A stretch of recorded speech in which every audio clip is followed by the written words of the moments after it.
Olá pessoal, nesse vídeo a gente vai abordar a semiologia do sistema nervoso. Estamos aqui com a Mel, uma poodle de 17 anos da tutora Gabriela, uma das integrantes do grupo.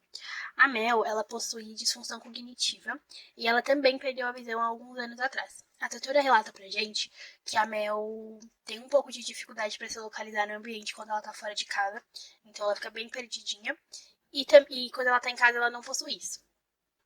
Assim que a Mel chegou, a gente já utilizou um dos métodos semiológicos, o de inspeção. Através dele, foi possível perceber que ela anda em círculos diversas vezes e ela também tem presença de ataxia, que é a incapacidade ou dificuldade de manter a coordenação motora normalmente. Logo após essa primeira inspeção, nós iniciamos a anamnese com a tutora. Foi perguntada sobre a queixa principal que motivou ela a procurar atendimento veterinário e toda a anamnese completa de todos os outros sistemas.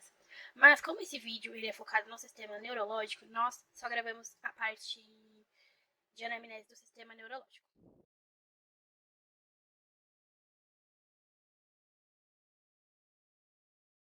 Bom, agora eu vou fazer algumas perguntinhas sobre o sistema nervoso, tá? Pra gente compreender algumas coisas. A Mel já apresentou algumas mudanças de comportamento, como agressividade? Não. Apresenta alguma dificuldade para andar? Sim. Tem dificuldade para subir escadas? Muita. E anda em círculos? Anda. Apresenta alguns tropeços ou quedas quando caminha? Sempre. Algum sinal de incoordenação? Sim. Ela já apresentou ou pressionou a cabeça contra a parede? Não. O animal troca a noite pelo dia? Troca. Apresenta vocalização? Não. O paciente não encontra onde estão seus pertences? Em casa encontra, quando ela Como sai potinho de casa. ração, por exemplo. Em casa sim, quando ela sai de casa aí já não Já muda, né? O paciente apresenta convulsão? Não, nunca apresentou. Nunca apresentou? Após fazer a coleta de informações através da anamnese do sistema nervoso com a tutora, partimos para a realização do exame físico. No exame físico foi realizada a auscultação com o estetoscópio da frequência cardíaca e da frequência respiratória também, utilizando do método semiológico indireto.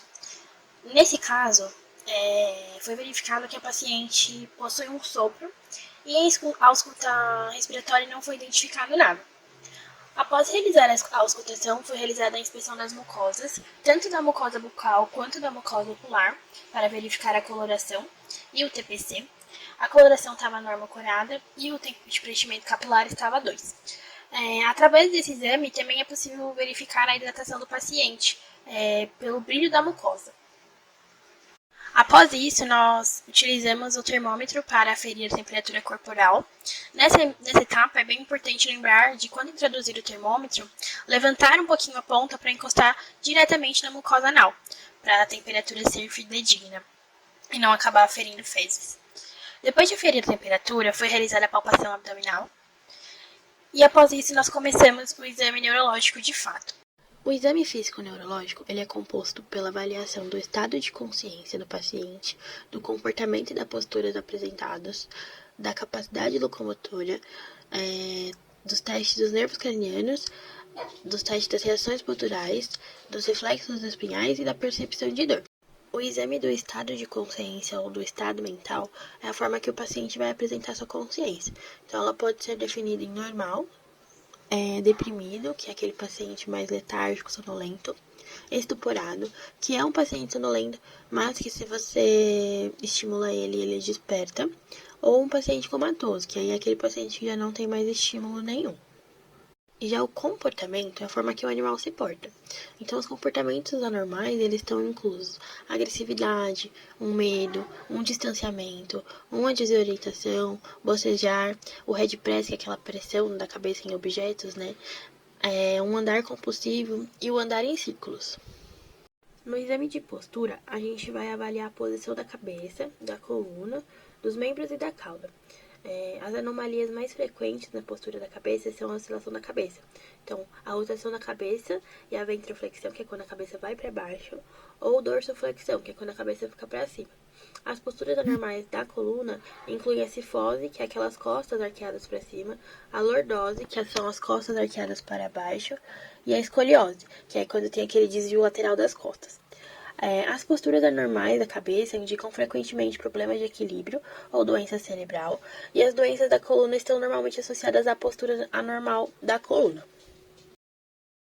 Já nos testes dos nervos cranianos, a gente vai observar a resposta à ameaça, que é quando a gente vai fazer um reflexo para ver como o paciente vai reagir, se ele vai reagir.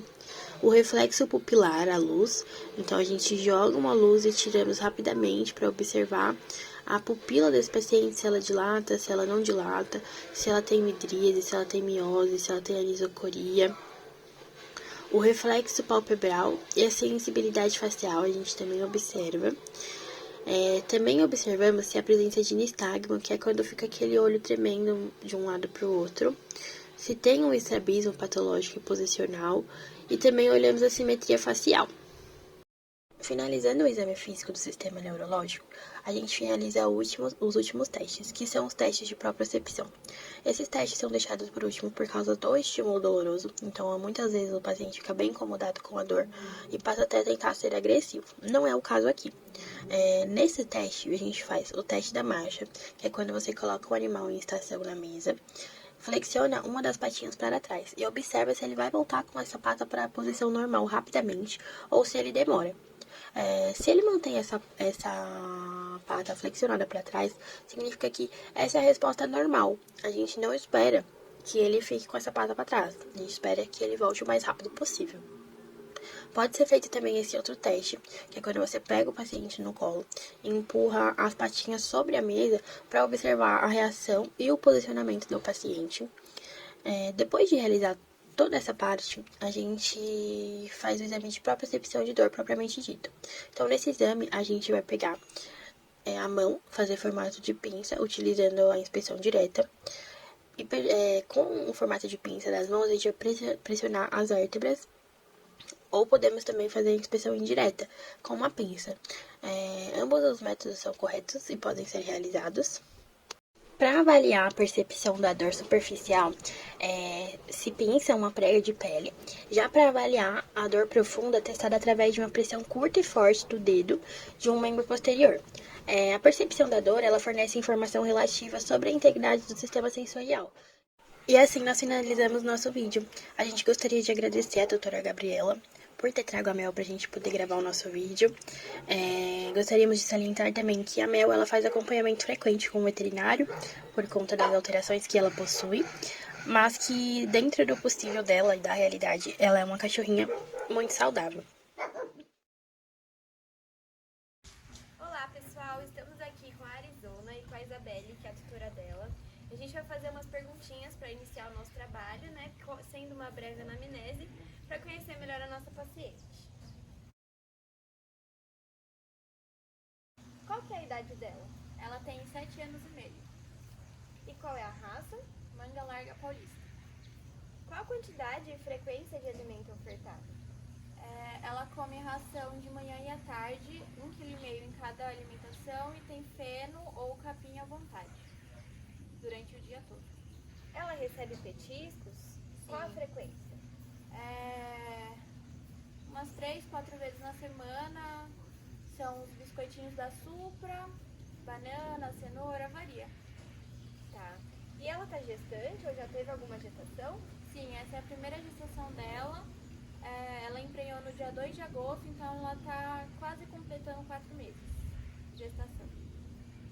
Ela pratica alguma atividade física e quantas vezes? Sim, ela fica solta todo final de semana e algumas vezes na semana faz alguma trilha com ela e tudo mais. E ela cansa fácil após essas atividades? Não, ela fica bem de boa, ela é bem tranquila nisso. Ela corre bastante e tudo mais. Após a anamnese, agora vamos realizar um exame físico. O nosso grupo ficou com o sistema cardiovascular, então é importante lembrar que para o exame físico a gente precisa avaliar capilares, veias e artérias. E também é sempre bom avaliar o animal em repouso e depois de alguma atividade física. Agora eu vou avaliar o TPC, que é o tempo de preenchimento capilar, e a coloração da mucosa. A tutora vai abrir a boca dela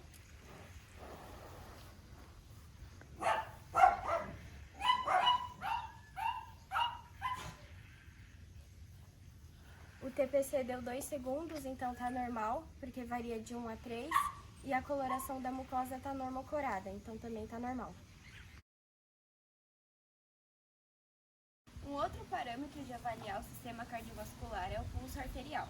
A gente pode avaliar na artéria coxígea, na femoral, mas o que a gente tem mais costume de avaliar é a mandibular, que fica mais ou menos nessa topografia. A gente vai sentir o pulso, conforme a gente sente, a gente vai contando quantos pulsos a gente sente. A gente coloca, cronometra 15 segundos e depois a gente multiplica quanto que deu em 15 segundos vezes 4, que vai dar a quantidade de pulsações por minuto. E em relação à pressão arterial, quando os equinos são submetidos a uma cirurgia, é nessa região que a gente vai canular a artéria e a gente vai ter a pressão arterial média, tá? Que vai ser mensurada durante o procedimento cirúrgico. E a gente contou o número de pulsações por minuto da Arizona e deu cerca de 28 pulsos por minuto. Agora, para realizar a auscultação cardíaca, a gente tem que lembrar que os equinos têm 18 pares de costelas, ou seja, eles têm 17 espaços intercostais. Para fazer a auscultação, a gente tem que colocar o esteto bem entre as costelas, porque senão pode abafar o som.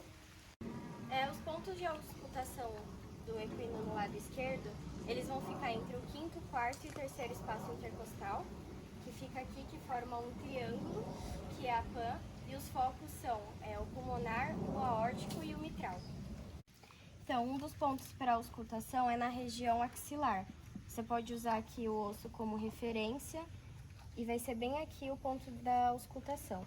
Aí você coloca o esteto